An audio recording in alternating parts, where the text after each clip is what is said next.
karag-karag, welcome back to my vlog. Isang mainit at magandang umaga sa inyong lahat mula dito sa Lasak City. At ito na nga mga karag-karag, mga latest na mga chikahan, pa-intrigue at mga chismisan galore na pinag-uusapan ng mga active na mga chismosa at mga chismosa sa social media, na kung saan kita nyo naman sa ating pa-DIY menopausal distraction look mula sa palok ni Nova Steven, mga karag-karag, na kung saan ako interesting na topic to at yak makapag-anuhan tayo dito ng mga opinion at kuro-kuro ba, dahil isa nga sa kinuha ng Miss Universe Organization na hahatol sa mga kandidata sa darating na November 16 sa Miss Universe 2024 sa Mexico, walang iba kundi si Nova Steven kasama si Michael Cinco, na kung saan very controversial yung nangyayari sa laban noon ni Nova Steven, at naging lalong controversial noon nung magkaawayan sila ni Michael Cinco, mga karag-karag, tungkol nga sa kanyang pa-evening gown. Kung maalala pa ninyo, ako medyo naalala ko yung mga konting mga pa-details noon, pero nakalimutan ko na siya, nabaon ko na siya sa kalimot.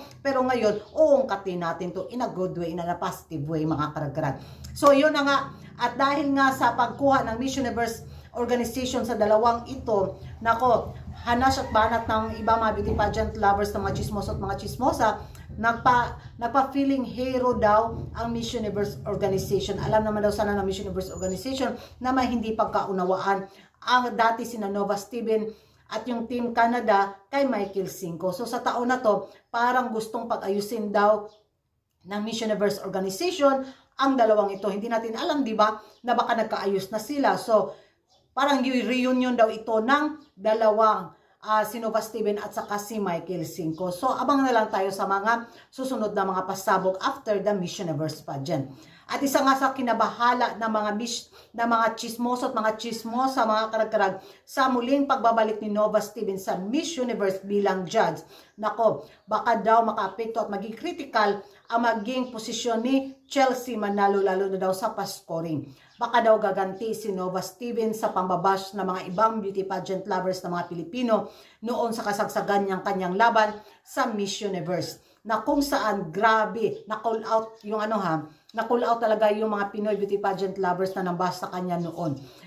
So sa taon na to, mga karag-karag, baka karma daw ang abutin ng pins, dahil nga isa sa mga hahatol ay si Nova Steven. Baka dito daw gaganti sa galit si Nova Steven sa ating pambato. Magiging reaction ko naman ito, mga karag-karag, napaka-unprofessional naman siguro ni Nova Steven kung gagawin niya yun sa ating pambato na si Chelsea Manalo, di ba?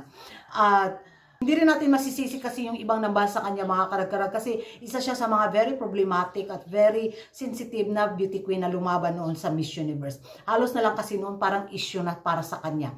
So parang nairita siguro yung mga ibang beauty pageant lovers kasi konting kibot, ayun, trending agad si Nova Steven noon. Talagang hahanas siya at talagang palaban din. Pero naman, mga karag-karag, hindi makaapekto kay Chelsea Manalo yung pagpasok ni Nova Steven bilang judge sa Miss Universe 2024, kasi hindi lang naman si Nova Steven yung maging judge sa kompetisyon, di ba? Marami naman sila. So kung magbibigay ng mababang score si Nova Steven kay Chelsea Manalo, meron pa naman ibang judges baka magkagusto sa performance ni Chelsea Manalo. Pero doubt ako, mga karag-karag, na gagawin yun ni Nova Steven, diba?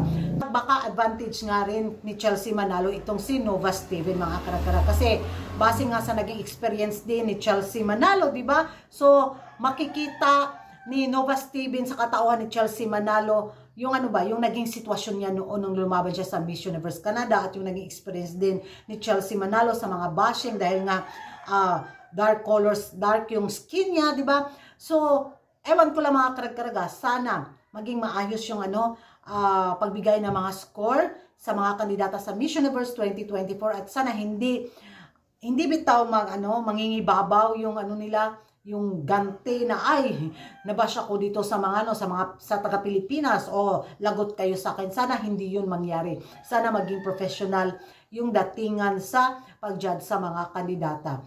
So umasa pa rin ako, mga karag-karag, na maging professional si Nova Steven sa kabila ng mga nangyari noon. Sana, mga karag-karag, ano yung magiging reaction ninyo dito nga sa pagpasok ni Nova Steven bilang isa sa mga hurado sa Miss Universe 2024. Makapekto kaya ito sa maging laban ni Chelsea Manalo, mga karag-karag?